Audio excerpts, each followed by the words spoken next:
If your colleagues as humans want to do good, and you're in a business context and your customers want to do good, and you want to do good for your suppliers, you have to challenge people to come up with different ways of thinking. And so I challenged our team to come up with a way to make our understanding and support of the cocoa industry and the people who create cocoa a fundamental focus of the business. And so we created something called the Cadbury Cocoa Partnership, which was a commitment to invest £50 million over 10 years in sustainable cocoa farming in Africa, Indonesia, India, and the Dominican.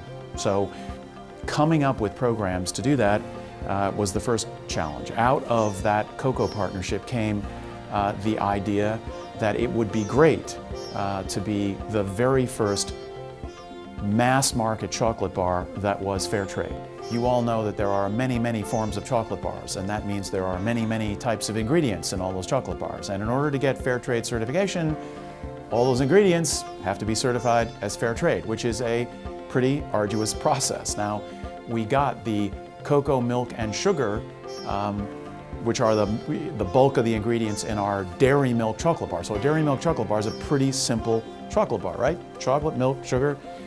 When you have raisins, when you have nuts, when you have other kinds of ingredients, you've got to go through the same process. So our goal is ultimately to have all of our chocolate bars be fair trade, but it takes some time. It took us 2 years to get Cadbury Dairy Milk certified. So it's just an important and complex process. We certainly got an early bump in sales by going fair trade.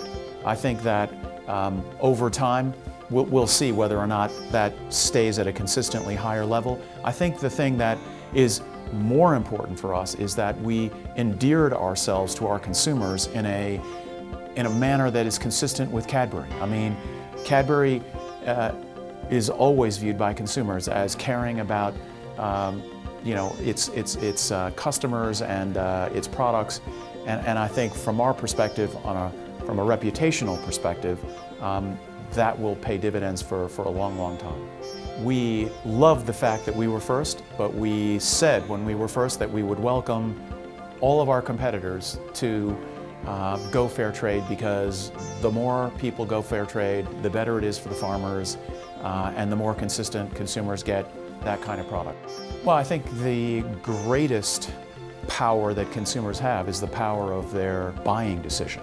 So I mean, if consumers truly feel that they want products that are more ethically produced, that are higher quality, they should vote with their wallets by purchasing the products they believe live up to those standards. And they should not purchase the products that don't live up to those standards. I mean, it's as simple as that. Obviously, after the purchasing power decision, they can write letters, they can be interviewed, they can, be as vocal as they want to be, but the fundamental economic power of consumers is how they vote with their purchase.